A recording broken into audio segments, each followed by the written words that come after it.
ஒரு last 6 மந்த்தாக share மார்க்கெட்டுங்கிறது டவுன்லேயே தான் இருந்துட்டு இருக்கு. நாஸ்டாக்கும் சரி, S&P 500 சரி, இப்போ 52 வீக் லோக்கிட்டு இருந்துட்டு இருக்கு.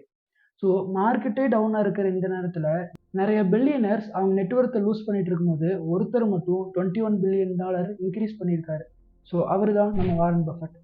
அப்படி வாரன் பஃபட் என்ன ஸ்ட்ராட்டஜி யூஸ் பண்ணாரு, அதுலேருந்து நம்ம என்ன கற்றுக்கலாம், நம்மளோட ஃபண்டை இப்போ எங்கே பார்க் பண்ணி வைக்கிறது பெட்டர் ஆப்ஷன் அப்படிங்கிறதையும் நம்ம இந்த வீடியோவில் பார்ப்போம்.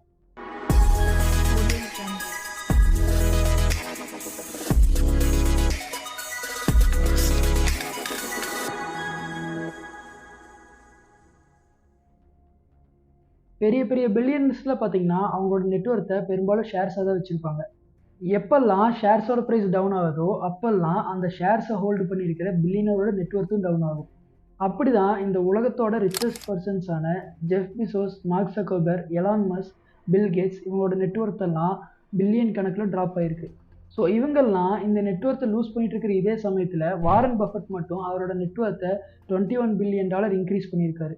வாரன் பஃபட் அப்படி என்ன ஸ்ட்ராட்டஜி யூஸ் பண்ணாரு? ஃபர்ஸ்ட் வாரன் பஃபட் பெர்க்ஷர் ஹேத்வே அப்படின்னு சொல்லி ஒரு இன்வெஸ்ட்மெண்ட் கம்பெனி நடத்திட்டு இருக்காரு. இது அசட்டை மேனேஜ் பண்ணக்கூடிய ஒரு பிஸ்னஸ். இது மட்டும்தான் வாரன் பஃபட் பண்ணிட்டு இருக்காருன்னு கேட்டிங்கன்னா, இவர் பிஸ்னஸோட ரெவன்யூ பிரேக்கப் எடுத்து பார்க்கும்போது transportation, energy sector, manufacturing, insurance, retailing மாதிரியான நிறைய செக்டார்ஸில் டைவர்சிஃபை பண்ணி வச்சிருக்காரு. ஸோ இப்போ வாரன் பஃபட்டோட இன்வெஸ்ட்மெண்ட் ஸ்ட்ராட்டஜியை பற்றி பார்க்கலாம். வாரன் பஃபட் அவரோட ஃபர்ஸ்ட் ஸ்டெப்பை 2019 வந்த கோவிட் கிராஷ்லேயே ஆரம்பிச்சிட்டாரு. கோவிட் சமயத்தில் நிறைய கண்ட்ரீஸோட ஷேர் மார்க்கெட் டவுனில் இருந்தப்போ வாரன் பஃபட் ஜப்பானில் ஒரு ஆப்பர்ச்சுனிட்டி பார்க்குறாரு. அது என்ன ஆப்பர்ச்சுனிட்டி அப்படின்னா, அந்த டைமில் ஜப்பானில் சென்ட்ரல் பேங்க்கோட இன்ட்ரெஸ்ட் ரேட்டுங்கிறது ரொம்ப கம்மியாக இருந்துச்சு. சென்ட்ரல் பேங்க்கோட இன்ட்ரெஸ்ட் ரேட் கம்மியாக இருந்த அதே சமயத்தில் நிறைய ஸ்டாக் அதோட ஃபேர் வேல்யூக்கும் கீழே இருந்துச்சு. இதை நோட்டீஸ் பண்ண வாரன் பஃபட் இந்த ஆப்பர்ச்சுனிட்டியை நம்ம கிராப் பண்ணிக்கணும் அப்படின்னு சொல்லி ஜப்பானுக்கு போய் இவரோட பாண்ட்ஸை இஷ்யூ பண்ணுறாரு. இப்போ பாண்ட்ஸோட இன்ட்ரெஸ்ட் ரேட் எவ்வளோ இருக்குன்னு பார்த்தீங்கன்னா 0.1%லேருந்து 0.7%குள்ளே தான் இருக்கும்.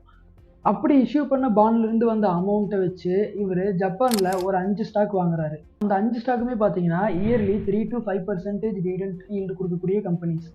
ஸோ இங்கே வாரன் பஃபட் என்ன பண்ணியிருக்காரு அப்படின்னா, கம்மி ரேட்டில் ஜப்பானில் கடன் வாங்கி அங்கேயே நல்ல டிவிடெண்ட் ஈல்டு கொடுக்கக்கூடிய கம்பெனியை பார்த்து இன்வெஸ்ட் பண்ணியிருக்காரு.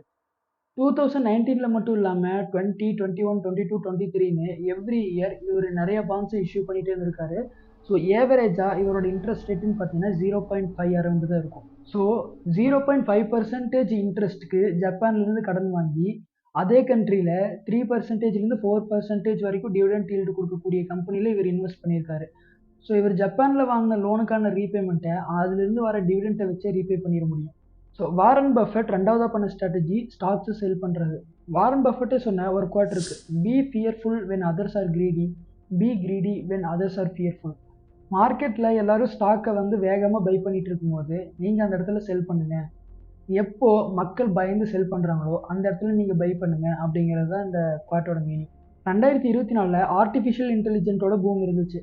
ஸோ நிறைய மக்கள் என்ன பண்ணாங்கன்னா டெக்னாலஜிக்கல் ஸ்டாக்கை இந்த ஏஐன்னு சொல்லி ஏற்றிட்டே இருந்தாங்க.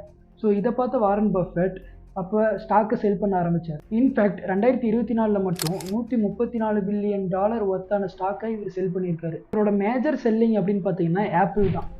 ஆப்பிளோட 2/3 ஆஃப் ஸ்டாக்ஸை இவர் செல் பண்ணிட்டாரு 2024. இவர் செல் பண்ணதுக்கப்புறம் மட்டும் ஆப்பிள் கிட்டத்தட்ட 28% டவுன் ஆயிருக்கு. ஸோ இது போக பேங்க் ஆஃப் அமெரிக்கா, சிட்டி குரூப்னு சொல்லி இன்னும் நிறைய ஸ்டாக்ஸை இவர் 2024 செல் பண்ணியிருக்காரு. இப்படி அவர் ஸ்டாக்கெல்லாம் செல் பண்ணதுக்கப்புறம் அவரோட கேஷை எங்கே பார்க் பண்ணியிருக்காரு அப்படின்னு பார்த்தீங்கன்னா, இப்போ 2024 பெர்க்ஷர் ஹேத்வேவோட ஆனுவல் ரிப்போர்ட் ரிலீஸ் ஆச்சு. 2023 இவர் ஷேரில் இன்வெஸ்ட் பண்ணியிருந்த வேல்யூ பார்த்தீங்கன்னா $3.5 lakh million. அதே 2024 இவர் ஷேரில் எவ்வளோ ஹோல்டு பண்ணியிருக்காரு அப்படின்னு பார்த்தீங்கன்னா $2.7 lakh million. கிட்டத்தட்ட அரௌண்ட் $80 million இவர் ஸ்டாக்லேருந்து செல் பண்ணியிருக்காரு. அப்படியே கொஞ்சம் மேலே வந்தீங்கன்னா 2023 யூஎஸ் ட்ரெஷரி பாண்ட்ஸில் இவரோட ஹோல்டிங் $1.3 lakh million. அதே 2024 இவரோட ட்ரெஷரி பில்லோட ஹோல்டிங் எவ்வளோன்னு பார்த்தீங்கன்னா $2.8 lakh million. கிட்டத்தட்ட $1.6 million இவர் இன்க்ரீஸ் பண்ணியிருக்காரு யூஎஸ் ட்ரெஷரி பாண்டில். அதே கேஷாக பார்த்தீங்கன்னா 2023 கூட கம்பேர் பண்ணும்போது 2024 ஒரு $10,000 million கேஷாக ஹோல்டு பண்ணிட்டு இருக்காரு. இன்னும் டீப்பாக இந்த பெர்க்ஷர் ஹேத்வேவோட கேஷ் ஃப்ளோ ஸ்டேட்மெண்ட் எடுத்து பார்க்கும்போது 2024 சேல் ஆஃப் செக்யூரிட்டிஸ் பார்த்தீங்கன்னா $1.4 lakh million இவர் செல் பண்ணியிருக்காரு. அதுவே அதுக்கு கீழே யூஎஸ் ட்ரெஷரி ஈல்டு பாண்டை இவர் எவ்வளோக்கு பை பண்ணியிருக்காருன்னு கேட்டிங்கன்னா $5.2 lakhs million இவர் பை பண்ணியிருக்காரு.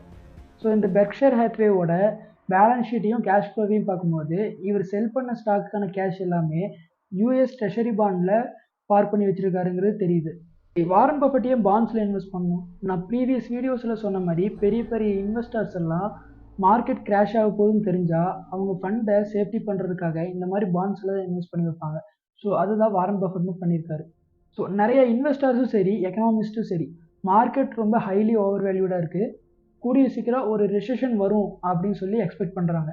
ஸோ உண்மையிலேயே யூஎஸ் மார்க்கெட் வந்து ஓவர் வேல்யூடாக தான் இருக்கா அப்படின்னு கேட்டிங்கன்னா அதுக்கு நம்ம சில டேட்டாஸை பார்ப்போம். ஸோ இங்கே நம்ம ஃபஸ்ட்டு பார்க்கும்போது பிடிஎஸ் ஜிடிபி ரேஷியோ. ஸோ இந்த ரேஷியோ எப்படி கால்குலேட் பண்ணுவாங்க அப்படின்னா, ஒரு கண்ட்ரியில் பப்ளிக்காக எவ்வளோ ஸ்டாக்ஸ் ட்ரேட் ஆகிட்டு இருக்கோ டிவைடட் பை அந்த கண்ட்ரியோட ஜிடிபியை போட்டால் இந்த ரேஷியோ நமக்கு கிடைக்கும்.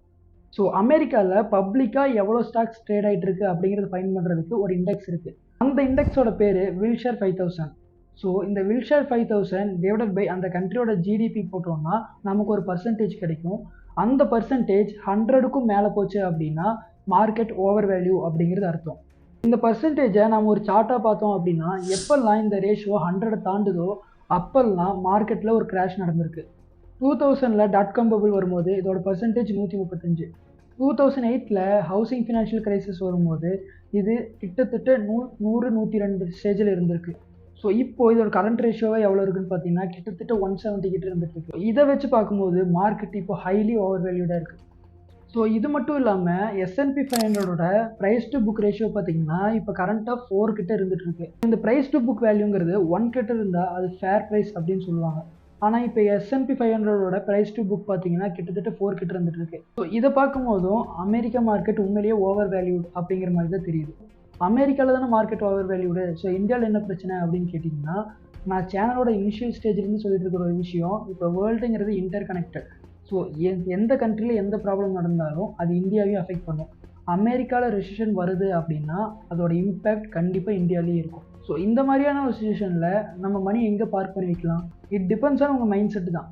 நீங்கள் லாங் டேர்முக்கு இன்வெஸ்ட் பண்ணிகிட்டு இருக்கீங்க, எனக்கு இந்த ஷார்ட் டேர்மில் வர டவுன் பத்தில் பயம் இல்லை அப்படின்னா இது ஒரு ஆப்பர்ச்சுனிட்டியை யூஸ் பண்ணி அக்யூமுலேட் பண்ண ட்ரை பண்ணுங்கள். இல்லை இந்த ஷார்ட் டேர்ம் வாலட்டிலிட்டியில் பார்த்து பயப்படுற ஆளாக நீங்கள் இருந்தீங்கன்னா ஸ்டாக்கை செல் பண்ணிவிட்டு கேஷாவோ அப்படி இல்லைனா செக்யூர்டு பாண்ட்லேயோ இல்லை கோல்டுலேயோ இன்வெஸ்ட் பண்ணி வைக்கிறது ஒரு பெட்டர் ஆப்ஷனாக இருக்கும். ஸோ இந்த வீடியோவில் மார்க்கெட் இப்போ என்ன கண்டிஷனில் இருக்குது, வாரன் பஃபெட் என்ன ஸ்ட்ராட்டஜி யூஸ் பண்ணியிருந்தாரு, நம்ம அமௌண்ட்டை எங்கே வச்சா சேஃபாக இருக்கும் அப்படிங்கிறத பார்த்துருப்போம். ஸோ இந்த வீடியோவில் நான் ஏதாவது தப்பாக சொல்லியிருந்தேன் அப்படின்னா அதை கரெக்ட் பண்ணுற விதமாக கீழே கமெண்ட் பண்ணுங்கள், நானும் தெரிஞ்சுக்கிறேன். ஸோ இன்னொரு வீடியோவில் பார்ப்போம். தேங்க்யூ.